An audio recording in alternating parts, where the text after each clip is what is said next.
یوم آزادی کے موقع پر ملک بھر میں عوام وطن پاکستان سے منفرد انداز سے محبت اور حب الوطنی کا مظاہرہ کر رہے ہیں۔ وہیں حیدرآباد کی عوام بھی اپنے ملک سے بے پناہ محبت اور حیدرآباد پولیس کے ساتھ اعتماد کا اظہار کر رہی ہے۔ S S P Hyderabad Abdul Salam Shaikh کی خصوصی ہدایات کی روشنی میں ڈسٹرکٹ پولیس حیدرآباد کی جانب سے جشن آزادی کے موقع پر پاکستان چوک گل سینٹر پر جشن آزادی اور کورونا ویکسینیشن کیمپ کا انعقاد کیا گیا، جس کا افتتاح A S P U T Rana Muhammad Dilawar نے کیا۔ کورونا ویکسینیشن کیمپ کے انعقاد کا مقصد حیدرآباد کے شہریوں کو فری کورونا ویکسینیشن لگانا اور عوام الناس کو کورونا ویکسینیشن کے حوالے سے آگاہی دینا ہے۔ اس موقع پر شہریوں بالخصوص بچوں میں پاکستانی بیجز، جھنڈے، ماسک اور سینیٹائزرز تقسیم کیے گئے۔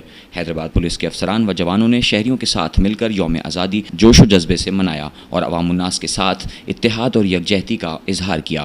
حیدرآباد کے شہریوں کی جانب سے S S P Hyderabad Abdul Salam Shaikh کے اس اقدام کو خوب پذیرائی دی گئی اور کورونا ویکسینیشن کیمپ کو سراہا گیا۔ اس موقع پر ہندو کمیونٹی سے تعلق رکھنے والے افراد نے بھی پولیس کے ساتھ جشن آزادی اور وطن پاکستان کے ساتھ اپنی محبت کا والہانہ اظہار کیا۔